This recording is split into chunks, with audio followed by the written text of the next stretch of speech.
Hello and welcome to this week's episode of the PolitiBabble podcast, where we're going to be talking about should we have a single currency. I'm Archibald Elliott, and as usual, I'm joined by my superfluous co-host. Oliver Sykes. Hi Archie, how are we? Yes, you're obviously superfluous for this programme, so we're axing you in the next series. We just can't make the funding. I'm sorry, Oliver. It's not possible. Well, These funding cuts at PolitiBabble are really draining at the moment because you see my earnings just keep on going up. They go up and up because obviously with inflation we have to be careful there, but everyone else it just keeps on going down. I don't know why. I don't know who the funding manager is. Is it me? Who knows? But yes, we're back for another week of the PolitiBabble podcast. And yeah, Oliver's not actually going next season. He's just, going unpaid, obviously. Yes. Yes.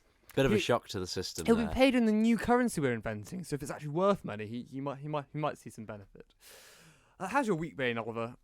Also, just spill water all over myself. Oh goodness me, that's not very good. But not so bad.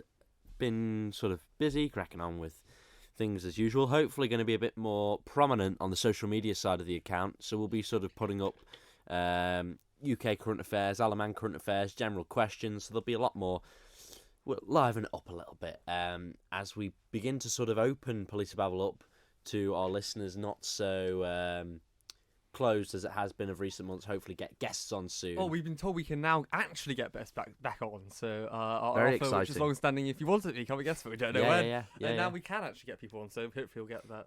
Yeah, hopefully. Sorted, if you wanna request us with a sort of a topic and come on, more than happy to do so. But Archie, how are you? I hear you are the big 1-8 now. You're now an official adult. So Oliver's trying to now give people an idea of when my birthday is by narrowing it down between 2 weeks. It feels no different to it was at the big 1-7, which you are now. Yes. But it does mean I can now stand in by-elections, and if I was in the UK I could vote. Mm-hmm. But yes, I don't plan on doing the latter eventually, but yes.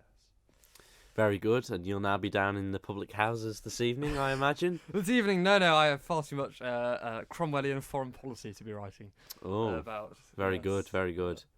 Well, not so fascinating. No, I imagine not.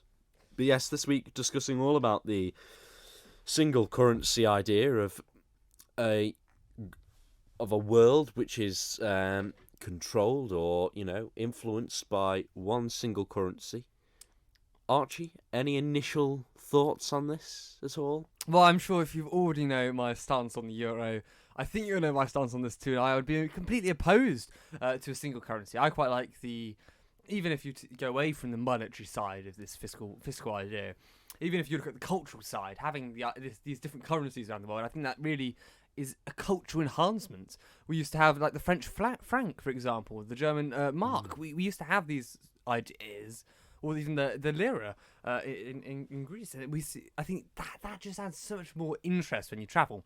But now we just have, for those countries, just have the euro, which overlaps. And if it goes with monetary policy there, it's not very good for different countries. The powerful countries, mainly in the north, the likes of Germany, the likes of France, they do very well in this policy because they almost shape the policy and it favours them. But we see countries in the south of the EU and even the Eastern European countries, and we see the likes of Greece, for example, and they do really, really badly out of this. So I think that just shows that's on a small scale in the EU. Mm-hmm. And if we expanded that to the world, I don't know if you think that would be a beneficial idea. Do you see any inherent benefits from it? Not particularly.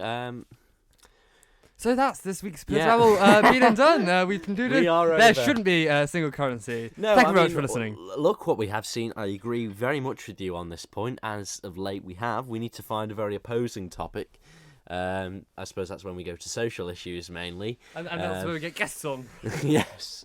Hopefully we do get some guests on, of course. But I mean with the euro, I mean we've seen huge inflation rates of late. And obviously from that, you saw the likes of Greece, didn't they have a big disaster a couple years back with their banks, was it? Only a tad, only a small disaster that did massive damage. Yeah. But only well, minor ditch in the euro. I didn't want to over-exaggerate it and it wasn't anything to do with this, but yeah. So, no, not a great idea at all. But, however, would it I'm going to put this more to you as someone that has a lot more interest in economics. To me, I'm no finance guru, but would it help businesses at all? Do you think, if we did have a single currency? Well, I've never seen that as a particularly strong argument because businesses are able to convert between currency. I'm not well versed on businesses and their views in currency, but I can't see a inherent advantage really because they're trading goods anyway. Again, it may make it easier to do exchange rates with that malarkey, but we see even for the average traveller now, we see the likes of Revolut, Monzo, Starling, they all pop up and they offer really good exchange rates for when you're travelling, and they offer the bank exchange rates you don't really see for the even average Joe Bloggs on the street. Well, we probably should change it's a nondescript gender person on the street.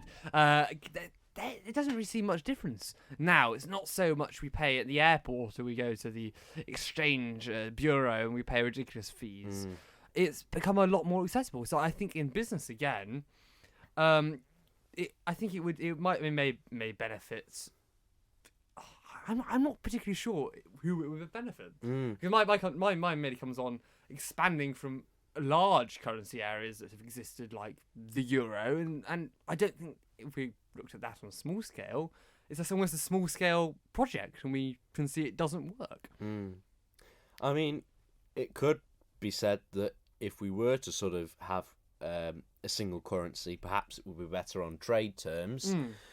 For example, there'd probably be a free trade policy. I mean, for example, I know this is probably not too relevant, but I find it quite interesting. So obviously it happens to people all the time, but one of the first times I've been away somewhere and I was using the euro when I was in France, and I came back to Liverpool and I thought, right, I've got all these euros. I mean, not many places seem to take euros. I mean, probably more in the UK they take euros. On the Isle of Man, do you mean shops? Yes, shops. Why would they take euros? I don't know. So that's no. So that isn't the point. So I was like, I need to find somewhere. I was in Liverpool. We'd come back. We had a few hours to kill. So I thought, right, I've got to somehow get rid of all my euros. So obviously I had to go to the post office, and I thought, oh, it'll be all right because it's a post office rather than a bank. I mean, I thought, I didn't really think about exchange rates anyway. So I thought, great. I've got like 130 euros, right? I'll probably get back a very similar amount. Anyway, came back with about £70. I suppose it must have been while ago. 2019. Oh no! You were scammed, Oliver. Yeah, I mean it was probably the post office. It was probably it'd be the post fees. Office, Yeah. But yeah. So that was a downside, but yeah. Well, I think one advantage in business area would probably be, depending on the country, I think this is more country benefit. It is because of currency fluctuation. The example of China. China use a lot of currency exchange at the moment to make their goods cheaper on the global market. It can manipulate its own currency and devalue it against, let's say, the dollar. But then it's really strong in China. Obviously, well, it's not strong as such, but they manipulate their currency, undervalue it, and sell their goods for an inflated price on the market, make their goods cheaper on the market, and it's beneficial to them. But obviously, making it less competitive would, and then a disadvantage of somewhere like China. If you remove this idea of currency exchange, they wouldn't have the same advantage on this trade deficit. I think trade wars is something which is quite fascinating, especially between the US and China at the moment. And they had a big trade tariff war, which didn't end too bad, I think, for the US. Well, it ended worse for the US because China's very much, we don't care. I think that's most of their main policy.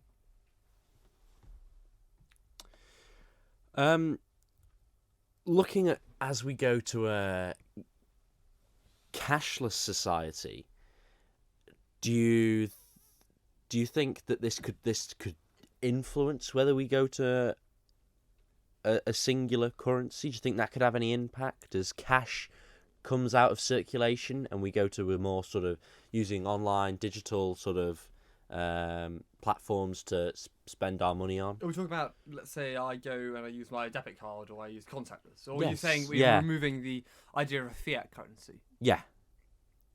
So we're moving to like crypto? Is that what you're suggesting? Well, yeah, potentially, yeah. Well, I wouldn't say that would move to a single currency at all. We see No. cryptocurrencies. There's many thousands of them. There's lots of them. Well, we see the large ones, maybe Dogecoin, obviously the biggest and the best out of the cryptocurrencies. I'm not providing financial advice. Obviously, is to the moon. But we see the large ones. We even see Bitcoin. We see Ethereum. I can't pronounce. I can never pronounce. Is it Ethereum? Not sure. ETH, as I know the yeah. stock ticker for it, or the crypto ticker. But there's multiple which are very, very strong. So I don't think they'll be, again, to amalgamate. They wouldn't go and turn into one currency. It's just maybe changing types of policy. But I personally think crypto, it's not real. It's not really tangible. They've created it and they made it worth something, but it's very manipulated. And we see a lot of crypto coins which are coming out, which are very much pump and dump, where they parade them around, say it's the best one, you should invest in it. Price goes up because people are all investing it, and then whoever owns really or set it up, the main stockholder, sells their fund, makes a killing in it because they can convert it in real currency, and everyone else does badly out of it. So I don't think that's going to replace the real currency, but they are looking at things like digital pounds. That's what I think Sunak has been speaking about, or Andrew Bailey of the Bank of England. Well, Sunak was labelled incompetent, wasn't he, by an MP in Parliament the other week? I'm not entirely. That was due to his cost of living, and energy, which I'm sure we'll get on to speaking about. And I mean, it is interesting with him being. I mean, I'm sort of going off here, but he is the richest MP as the Chancellor of the Exchequer. A very wealthy man indeed. I think it's good to make the distinction. He's not the richest MP because he's Chancellor. No. I'm He doesn't just say that. I'm just taking the government funds and say I'm the government. Who knows? I mean, it is the Conservative Party after all. Yeah, but they give it to the donors, not the politicians. Yeah, I know, yeah. But that's a bit too obvious. You never know if they wait till they're out, Oliver. They wait till they're out. Yes. But I'm sorry. He married for love, and you can't really say I love this person, but unfortunately they're very wealthy, so I just can't marry them. It doesn't work like that. It's not exactly. It's not his fault that he. It's hardly someone's fault that they have that they gain income or they have inheritance. I think that's a bad card to play for someone's incompetence or their competency for something. No, I'm not necessarily saying that, but I do feel though as they haven't been too keen on tackling this cost of living crisis. Well, how do you tackle it? If you think about it, because if we introduce this again, going far off single currency, because I think we can't really argue in favour of single currency, because we don't probably know enough about it to have a proper debate on it, or we just agree, so it's really nothing more to add. But going into I'm going to crypto after, because I find that really interesting. Not that I actually think it's any good. And we go to NFTs is another one. I think we can siphon this off on. So we've decided, world currency, no. But yes, going back into cost of living, if we think about it, we then we pay out. We made them dependent. We cut their energy bills. But what happens if energy companies never reduce their prices? Is the government then left shutting out year after year many billions of pounds just to fund this pitfall? What happens? Or should we let people adapt to it? It's difficult, isn't it? I mean, should the government be the nanny state and provide heating, housing, food, water, electricity, internet, anything, and the moon for people? Or should it just be there to just make sure people do have their freedom? It protects their rights. Yes, essentially, with the latter point, I don't believe government's here to control and dictate everything. I, as a person in my political beliefs, don't feel that government should have much interference with the. And you wonder why people call you Tory. I know. I get called Tory quite a bit, usually on sort of what I'm wearing, because I'm usually, quite smartly dressed. That's what people say to me. Maybe I should not tuck my shirt in, undo my button, and I'll never get Tory. Then I'm very sorry, club. as we mentioned at the start of this episode, Oliver will be leaving. I can't tell whether this is serious or not. I actually feel like this is a personal attack. I'm going to have to bring this up with the Manx Radio Management Committee, I'm Sorry, afraid. we're separate from Max Radio. We're independent. I know, but since so they are... You can bring it up with PolitiBabble HR. I'm more than happy to chat to you. Remember, I'm HR here, guys. Yeah. But I think, again, it creates, arguably, if we look at inflation, that's another reason why global currency isn't necessarily brilliant. Because countries aren't able to control their own monetary policy. We see inflation rates. Well, inflation rates, I think, in the US, I saw news today on the FT that it was up 7%. But certain countries, maybe if you're trying to get out of the slump, you you decrease your interest rates because you want to stimulate borrowing, or you want to maybe you're controlling your inflation, you maybe put it up a bit because you want spending in here or spending there, or encouraging people to loan.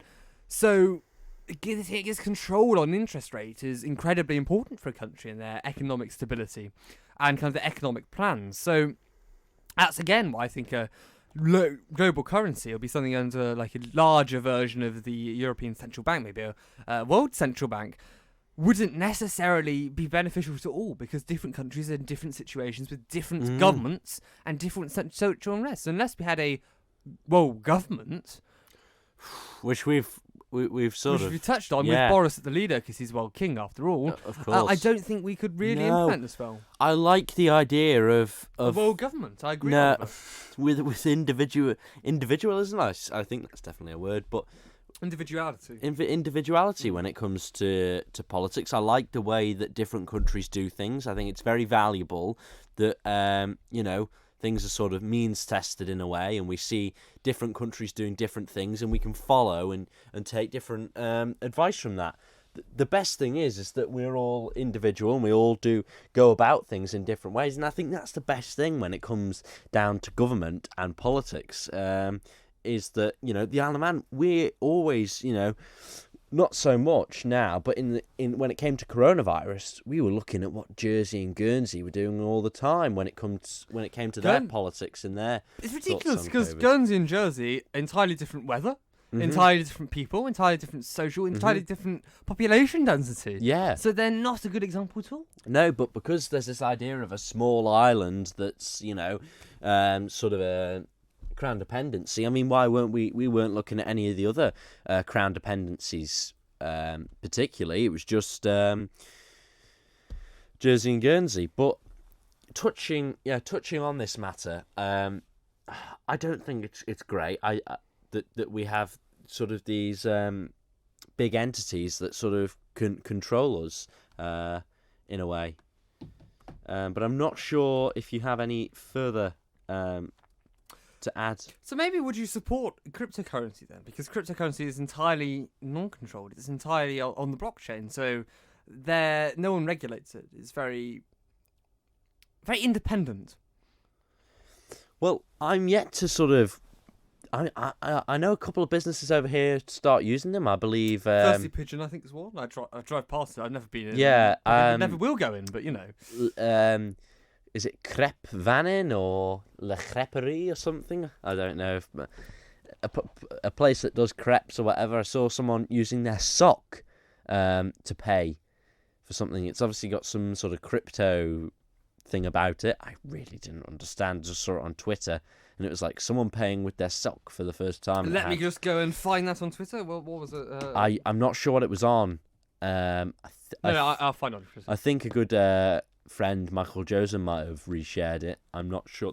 Or liked it. That's how I saw it. I think he's behind us as well. I think he's actually left now. Oh, he's left. Yes. And I think Davison's ice cream, I think they have something to do with sort of Bitcoin, cryptocurrency. Bitcoin and cryptocurrency, similar things, aren't they?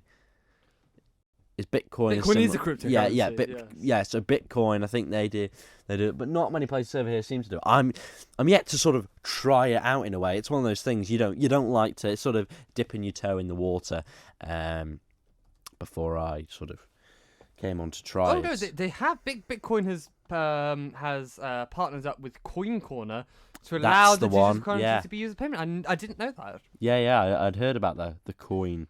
I don't Corner think I'll be one. using Bitcoin to pay for ice cream though. But we must come to we've missed out actually. Coming up, we're going to quickly look at our desk from the listener just to double check. For our listeners, we have 2 this week. We do indeed. My Instagram feed on our PolitiBabble page. Of course, you can follow us on Instagram at PolitiBabble. And we have a response from our social post from James Kinley. And he said that our question for this week's episode would be that PolitiBabble proposes the idea of a single world currency and asked for people's thoughts. Obviously, we on reflection to that proposal, we've completely shut it down and said no, absolutely not. He said it wouldn't work due to the difference in country GDP, etc. Our other response was from Michael Josem, who we were just talking about, and he simply replied with "lol." So, not entirely sure where Michael's getting with that on that response, but a simple "lol." I agree. So, yes, not quite sure what he's referring to in his response. But yes, I think we can sort of conclude there on our single currency. And if you disagree with us, do get in touch. Yeah, do get in touch. But we're staying on the theme for. I mean, we're not wrapping up at all. We've got plenty of segments to go, but we're carrying on with talking about sort of finance in a way. With next week, we're looking at the minimum wage and whether it's flawed. I think that's what we're going for next week. I think it's good to get someone on for that. Yes, it would be excellent. Because yes, I think we'll have. And with the Isle of Man, hopefully, I think it's the minimum wage. They're hopefully increasing in April. I'm pretty sure. I don't think it's Will that hurt small businesses? We'll find out. Well, yes, the Chamber of Commerce has been calling for it to be scrapped. No, I just think it'll be called to be scrapped. They've said should be scrapped. I don't think they said that too quick of a transition. They've said the change. I think it is. It's far too quick as a transition. I'm pretty sure Manx Radio here. I saw something on Facebook the other evening about Manx Radio being a part of Chamber of Commerce on the island. Not would surprise me. Not too sure on that matter. But as we go on further with the show, Archie, I'd just like to ask you a quick question on our standpoint on what we'll be doing for our new segment, the Avoid the Question section. We'll find out, Oliver. We'll find out. I wasn't quite sure whether I need to prep up. Oh, you're asking me the questions this goodness. week. Yeah, Oliver forgot that. Goodness. But yes. The minimum wage, is it flawed? I think that will be a meaty debate. I think. Excellent. Much more than this week. And if you we could have a couple of people on if you want to come on. We'd be Oliver's delighted. Going to make my desk skills go mad next week. I'll be all over messing around with these buttons. And, what. Prior to our new segment, though, Avoid the Question, shall we have a quick look at our current affairs? Yes, of course. I think we should start with Manx current affairs because there's something financy in that this week, isn't there? Is there? Oh. Are we talking about the Isle of Man budget coming up? Is that what you were indicating? Yes, so the Isle of Man budget day is it next Tuesday? I'm not sure. Wednesday? I don't know. Yeah. It's some point in the next 2 weeks, that's for certain. I'm pretty sure it's next Tuesday. Usually government business seems to happen on a Tuesday or whatever. Anyway. So the Isle of Man budget is coming up. That is interesting. As well as that, we saw MHK's back optional House of Keys prayers. As well as that, minimum wage rise must be phased in is one of the headlines, and I'm pretty sure that comes from the Chamber of Commerce. On top of that, we have also seen that I'm trying to look for what I was talking about. That 75% of teachers surveyed report adverse mental health impact, and the national head teachers and leaders or whatever turned down the 2% pay rise. As well as that, we see further easing of border restrictions and pardons for homosexual offences to take effect from June. I'm pretty sure there is no further news headlines. I think I've got a wide range there.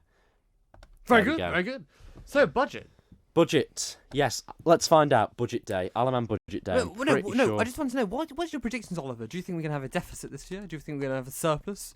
Do you think we're going to increase spending? I don't think that tax will be touched, but what do you think? I think we'll definitely have increased spending. So, you think increased spending? Do you think, so that means we'll be in a deficit or surplus?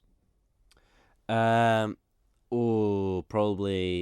I don't know. I'm not too too known on this. I'd probably say, I think Ashford's going to want to balance the books maybe to start off with. So you think we'll be in surplus this year? Yeah. Okay, and then do you think taxation will go up? Yeah, same? It's going to go up. You think taxation's going to go up? I don't know. I don't Okay, really so know. Oliver's predictions for this year's budget It's up. spending's going to increase, but we're going to have a surplus. And considering last year was a large deficit, I'm not sure how spending can increase and then we have a surplus. Okay, well, and we're going to have an increase in taxation. Right, okay, maybe... That might make it a surplus. You see, it does make sense. There I am. I'm makes literally going to be the next Treasury Minister, guys. Yes, and then I will leave the island because I don't want to have my tax increased. Well, looking at last year, it was a budget of resilience aimed at stabilising the Manx economy. They've been on about stabilising the economy. They keep saying they're going to do it. When's anything actually going to happen that's going to aid it? You know, what are they going to be doing? Yes, Mr. Cannon said last year that the COVID-19 spending included more than £100 million. I mean, we've known that they've gone further than that. And a very significant 74 million deficit. Well, I think they're going to have another deficit then. If they had 74 million last year, you know. So, yeah. Who knows? Overall government spending will rise from 1.07 bill to 1.161 billion. So, yeah, probably not what I've said. What else did I mention? Yes, I really want to go on to this. I'm really I listened to quite a bit of the debate which was published on... I like listening to the debates, but watching them more on the amendment to the report from the... Prayer, the Standards Committee. Where did you watch it? I couldn't find it. Alaman TV. Paul did it. Paul Moulton, yes. I like watching things better because it's just better to see people's body language and everything. It's just nicer to watch things and listen to things. But yes, MHKs have voted to make it optional for members to take part in prayers. And it was a lengthy debate, nearly 2 hours. And a lot of people have argued for it should remain the same. What a waste of parliamentary time, which I do agree to some extent because... They only had, a week notice that there was going to be this proposal of them potentially being scrapped. And it all really came down that no one proposed for a new chaplain to take effect. So that meant that they had to review... Is there no chaplain then, or they recommending I think it's changed... Well, at the time, the person that read the prayers was June Watterson. So maybe it's going to carry on with him. But... there was a lot of talk about, this is Christianity is the Alaman's faith, and we should stay with this. We should. But then a lot of people said, well, no, not necessarily. If we go back to Celtic times, it would have been not too familiar with the term. Yeah, but Oliver, but now we are a Christian nation in the majority, as the census does show. But if we look at traditional values, from the very beginning, we would be looking at paganism. So that was a big debate. Joni Farragher put forward that we should be a secular society where the church and the state are very separate. Archie squints his eyes at me there, and a bit of a frown. He's clearly got something here to contribute. Because I'm traditional, and I think we should still keep the bishop in Tynwald on the Legislative Council. Oh, no, I don't Purely out of tradition. He rarely votes against certain things, and if there's a vote on something, maybe like abortion rights, which he's opposed to personally, he abstains completely. He'll ask for permission for leave, and he won't give that sitting. Which is good. Which I think is fair. The role is purely traditional, and I think that's something important to keep. And we should abide by, if we weren't necessarily over 50% Christian nation, I think, yes, then maybe we could look at prayers as making them optional. But again, we're making them getting rid of them. But we are a we are a majority Christian nation. I think we should respect that will. And it's not like we have something maybe like the Brexit referendum where we had certain people who didn't vote. This was a census. It wasn't motivated. You weren't told what to put. It was perfectly free choice, and we returned a majority Christian result from that. So I think it's important to keep that. And again, I'm not particularly religious, but I still believe in the values of tradition. But that'll probably get me tweeted at, being called bigoted somehow. I'm sure will happen. Well, moving on, 75% of I am careful of time, just in plenty of time in case I'm going on and on and on as usual. But 75% of surveyed teachers report adverse impact on mental health. They claim due to increased workloads, and half of secondary teachers are covering lessons for absent colleagues at least once a week. So I think it's and obviously there's a huge sort of recruitment crisis, really, in a way. So hopefully, with the budget coming out next week, which I'm sure, going off on a tangent again, I'm sure Member for Russian, Mr. Watterson, will probably vote against, as per usual. Yes.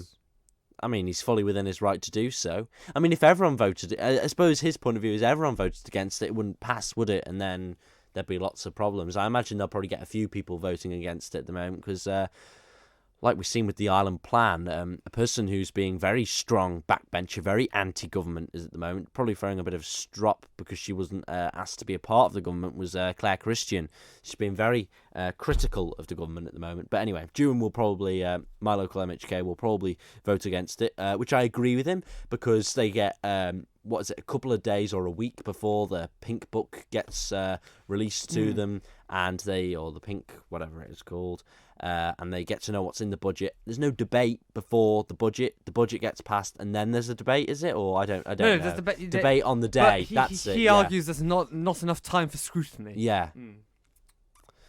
Which I do agree with him. But yes, going back to it, hopefully, as we are on this topic, is what I mean is hopefully we may see a big sort of they all are about lifelong learning, apparently, in this Island Plan. So hopefully we see a huge influx in spending going towards education, because it's desperately in need. But I think it's great having the money there, but we also need the facilities to be right. Where I currently go, actually I won't disclose that. But my previous school, which we've discussed multiple times, that is in need of desperate new building. The current place of education I am at is quite overcrowded by, I mean, if I say the figure, you'll be like, oh, it's that place. You can just search it up. But what is it, over 400 people extra in there. Is that place you can just search it up? But I don't want to say, because all of us too afraid of getting disciplined. Yes. Yes. But yeah, I'll move on to one of our other stories that we discussed, which was pardons for homosexual offences to take effect from June, which, when we saw 30 years, pardons for people convicted of homosexual offences on the Isle of Man will take effect from June, 30 years after acts of consensual homosexuality were decriminalised, which is a long time. And that comes because a clause in the Sexual Offences and Obscene Publications Bill in 2021 will be switched on, and individuals will automatically receive their pardons. Obviously, I think it was 2019, we saw an apology from Howard Quayle. We're yet, and this is where I'm going with this, we haven't received an apology from the police at all on these matters, and former gay rights campaigner Alan Shea, who was the very memorable figure on the Tynwald Day protests in 1991, who paved the way and campaigned for the decriminalisation, he says that the pardons can't come soon enough, and he urges that the police should give an apology, and he says that, I've listened to quite a few of his documentaries that he's made with and interviews with Paul Moulton. They're really interesting, and he said that life Here was hell, and the police were out of control. He says he's been waiting a long time for the apology, and is still not to get one. And the Manx Radio have recently approached the Chief Constable, Gary Roberts, for comments, and he said views on this matter have been made clear and will not revisit the issue. Oliver's done a 3FM here and just copied the article. Well, I want to make sure I'm getting the facts straight, Archie. Indeed. Well, I think it's quite silly. I think for any law of any sort, especially this kind, for if they decriminalise something and they say it's no longer illegal, why they didn't at the same time retrospectively clear the convictions for something they decided or was an immoral aspect and was immoral, but now they decided is moral and is perfectly acceptable and should be decriminalised. They then decide let's leave the convictions there for 30 years. Mm-hmm. Why that wasn't already done, I'm quite unsure about. Because they've already made the decision to decriminalise it. They can't argue, oh, the public wouldn't have liked it, because if the public didn't like that, they wouldn't have liked what they did. But if they decriminalise it, they should be gone at the same time. Anyway, it makes perfect sense logically. But yes, Alan also in the short audio interview he did with Manx Radio branded the constabulary as hypocritical in the sense that they a couple of years ago, I'm not sure whether it was LGBT Q plus, was it week or month? I'm not entirely sure. That they put up a flag outside their HQ, and he said it's hypocritical. So they're yet to apologise, and I do agree that the constabulary should make a formal apology to the people that were treated unfairly and were their behaviour was completely abhorrent towards them. But from Gary Roberts' point of view, unless we get which we are going to get a new Chief Constable, whether their view on this is different, we'll have to wait and see. That wraps up Barlaman current affairs for this week. I've gone on and on and on, and I've not really got much else to talk about. And Archie's gone to sleep. Sorry, Archie. That was a joke. Yes, but the UK, we've had obviously the cost of living crisis is coming through apparently, and Sunak has introduced some new policies to stem the decline there. We've also seen obviously Liz Truss has visited Russia with her, she had a Russian hat on, or a fur hat on. What else did we have? We had Boris did as usual avoiding the question, which I'm sure we'll play out later. We saw Nadine Dorries' formidable BBC interview with Charlie State. Absolutely excellent. Yeah. Why? Entertaining. Why did you ask me that question? Why did you ask? She's hilarious. She is hilarious. And the new online harms bill looks to be insane. And I'm happy to say insane, because they now want someone at a social media company who they can prosecute if the social media company goes against, which is silly, because they're just going to put a member of staff who's extended. It just doesn't make sense at all. Anything on it. And even you look at the Jimmy Carr's comments, it was comedy. That's the key point there. It was comedy. It was clearly satire. It was clearly a joke. But something like that on the government's new online harm bill, that would be prosecuted. Which is insane. They're going... This government, who's supposed to be, and they all bang on about free speech, freedom of expression, free thought, how we shouldn't have these companies, banning people on Twitter, etc. And yet they're doing exactly that in law, which I think is utterly, utterly ridiculous and repugnant, really, because we do have a free society, and I think it's going against the conservative belief in freedom of speech. It's utterly ridiculous. I'm sure you will have similar views on that. Unless Oliver thinks, no, we should only make people say if I agree with them, which I know I might sympathise with. No, I mean the Jimmy Carr comment. What entirely was the comment again? I can't quite remember what entirely it was. It was saying that the benefits of his genocide was killing the gypsies, travellers, and the rest, which is obviously satire. Obviously, it would be incredibly wrong to suggest anything of the sort. But that was the joke he was referring to. I mean, some of the stuff he does say is quite questionable. Is it satire? I'm not entirely sure sometimes, but yes. the Nadine Dorries interview honestly made my week. I could watch that interview over and over again. It was absolutely top notch. Have you spoken to the Prime Minister? Yes, we've spoken. She's just like a moody teenager, really, isn't she? Alas, shall we move on to our new segment? Oh, our new segment indeed. Oliver, yes. What's happening this week? Well, I'm not sure. Is there any particular stance you want to take, or do you want me to decide? You decide. Okay. Well, let's go for more. You are a Conservative candidate. We're not going to put a name to your face. We'll just say you're a candidate this time, so not particularly a part of the government. Yes. Well, let's get cracking. So you're not part of the government. You're just a candidate. You're up for election. There's going to be some questions firing your way. How can the party ensure the Conservative message reaches both traditional and newly diverse working class voters?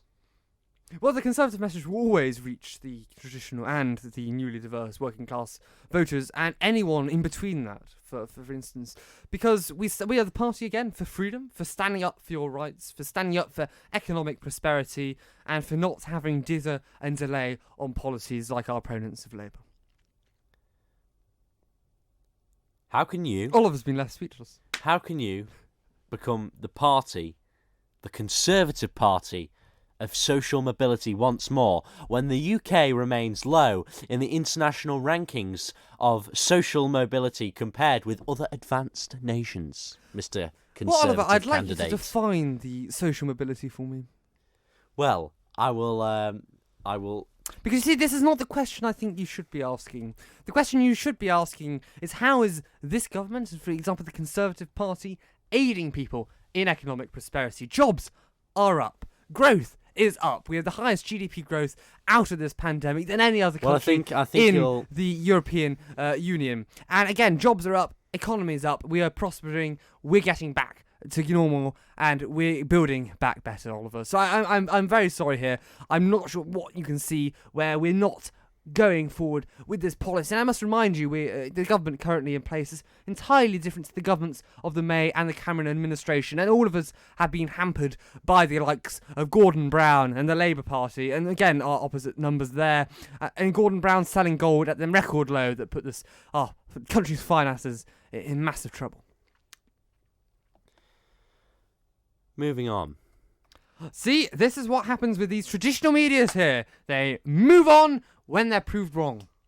Disgraceful. I say No, we should cut your funding. I need to get on with further questions. I have a lot of lengthy questions to get through, and I am not here to backchat with you, Mr. Elliott. Disgraceful. As a Conservative MP, how do we tackle the... I thought it was a Conservative candidate. I'm sorry, Oliver. Sorry, Conservative candidate. Sorry, for going for member for Parliament. How do we tackle our adequately growing older population?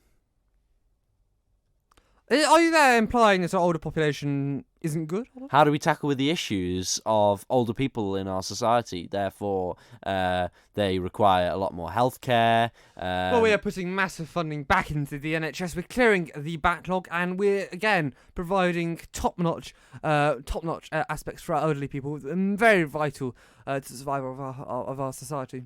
Okay. I'll end it there. And would you be able to ask me a few questions? Could we reverse it quickly, or do we not have enough time today? Go on. Oliver's he's just fattened out with his questioning here. He's realised he just can't beat this Conservative candidates. Yes. Conservative candidates, Oliver. What are they like? They're just excellent, aren't they? Formidable. Formidable candidates, I know. Yes, well, if you would like to become a guest on the show, I think let's end this week because it's rather warm in here. We've been tired out immensely, but even though we did try to turn the aircon on, Shall I turn it down a bit further? I turned it full on. I fully on. Really? It's up. It's roasting in here. Maybe there's heaters on or something. It's particularly balmic. It's 25 degrees apparently. Crikey, no wonder I'm melting. What is the CO2 monitor saying? Well, we've not. It shouldn't be above. We've increased it by about 600 parts per million in the time we've been in the room. What is the optimum? About 600, and we're now 1,107. Crikey. Oliver and I just get too heated in this political debate, so we just crack out here. But anyway, if you do want to become a guest on this podcast, do let us know. Get in touch at PolitiBabble on all forms of social media and other social malarkey. As usual, you can find our past episodes of PolitiBabble at manxradio.com/podcast/PolitiBabble. PolitiBabble is spelt PolitiBabble. That's PolitiBabble. And you can enjoy our wonderful voices, sonorous voices, for many, many hours, as I'm sure you want to do. We can put you to sleep. Always good as a bedtime podcast. But yes, I think that concludes quite nicely this week's podcast. Next week, we're going to be looking at should there be a minimum wage. I think that's or is the minimum wage flawed? Is the minimum wage flawed? Yeah, something along those lines. So, do hope you've enjoyed this episode of PolitiBabble. You've been PolitiBabbled. Thank you. Cheerio.